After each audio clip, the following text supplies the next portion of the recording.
Watership Down. 3. Here they were stopped by a large, heavily built rabbit, one of the Owslaw. He had a curious, heavy growth of fur on the crown of his head, which gave him an odd appearance, as though he were wearing a kind of cap. This had given him his name, the Lely, which means, literally, furhead, or, as we might say, bigwig. "Hazel?" said Bigwig, sniffing at him in the deep twilight among the tree roots. "It is Hazel, isn't it? What are you doing here? And at this time of day?" He ignored Fiver, who was waiting further down the run. "We want to see the Chief Rabbit," said Hazel. "It's important, Bigwig. Can you help us?" "We?" said Bigwig. "Is he going to see him too?" "Yes, he must.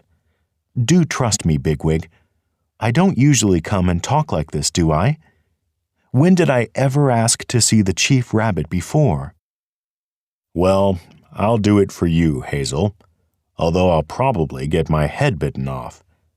I'll tell him I know you're a sensible fellow. He ought to know you himself, of course, but he's getting old. Wait here, will you?" Bigwig went a little way down the run and stopped at the entrance to a large burrow. After speaking a few words that Hazel could not catch, he was evidently called inside. The two rabbits waited in silence, broken only by the continual nervous fidgeting of Fiver. The Chief Rabbit's name and style was Threarah, meaning Lord Rowan Tree.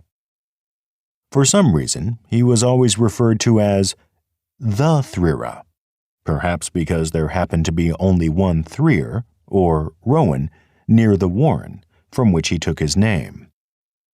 He had won his position not only by strength in his prime, but also by level-headedness and a certain self-contained detachment, quite unlike the impulsive behavior of most rabbits. It was well known that he never let himself become excited by rumor or danger. He had coolly, some even said coldly, stood firm during the terrible onslaught of the myxomatosis, ruthlessly driving out every rabbit who seemed to be sickening. He had resisted all ideas of mass immigration and enforced complete isolation on the warren, thereby almost certainly saving it from extinction. It was he, too, who had once dealt with a particularly troublesome stoat by leading it down among the pheasant coops, and so, at the risk of his own life, onto a keeper's gun. He was now, as Bigwig said, getting old, but his wits were still clear enough. When Hazel and Fiver were brought in, he greeted them politely. Owslaw, like Toadflax, might threaten and bully. The Threarah had no need. "Ah, Walnut. It is Walnut, isn't it?"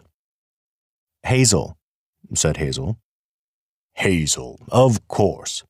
How very nice of you to come and see me. I knew your mother well. And your friend?" "My brother." "Your brother," said the Threarah, with the faintest suggestion of, "Don't correct me any more, will you?" in his voice. "Do make yourselves comfortable. Have some lettuce?"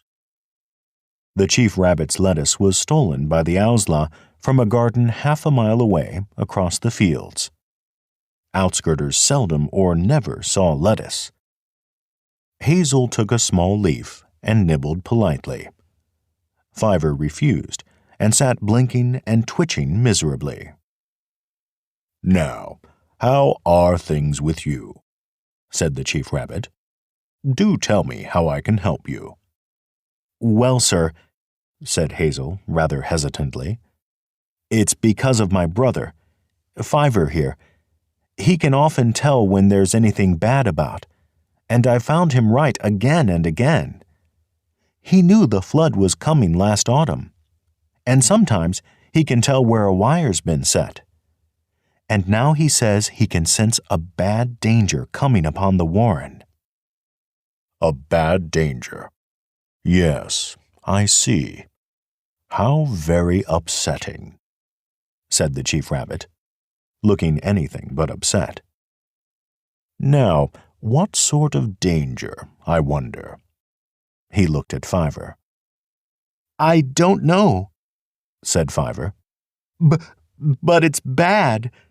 It's so bad that it's very bad, he concluded miserably. The Threarah waited politely for a few moments, and then he said, Well now, and what ought we to do about it, I wonder? Go away, said Fiver instantly. Go away, all of us. Now, Threarah, sir, we must all go away. The Threarah waited again.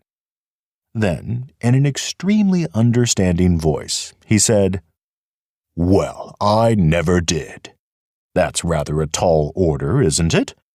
What do you think yourself? Well, sir, said Hazel, my brother doesn't really think about these feelings he gets.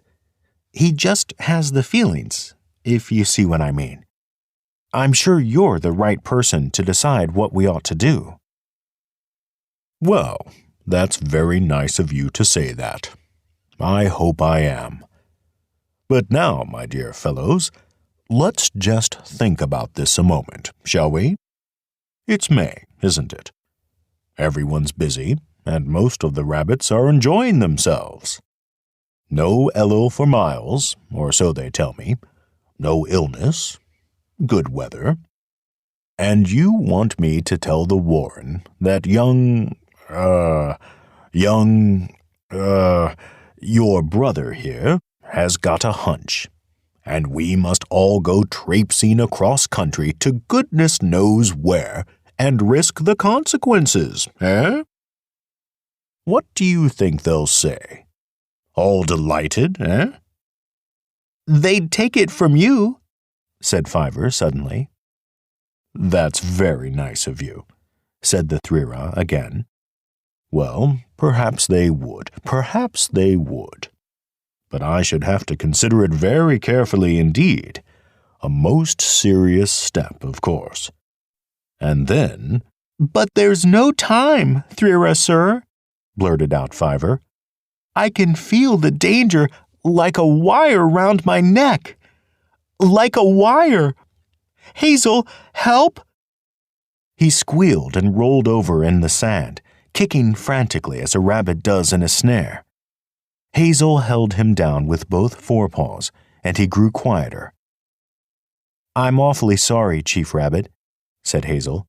He gets like this sometimes. He'll be all right in a minute. What a shame! What a shame! Poor fellow. Perhaps he ought to go home and rest. Yes, you'd better take him along now. Well, it's really been extremely good of you to come and see me, Walnut. I appreciate it very much indeed. And I shall think over all you've said most carefully. You can be quite sure of that. Bigwig, just wait a moment, will you? As Hazel and Fiver made their way dejectedly down the run outside the Threarah's burrow, they could just hear, from inside, the Chief Rabbit's voice assuming a rather sharper note, interspersed with an occasional, Yes, sir. No, sir. Bigwig, as he had predicted, was getting his head bitten off.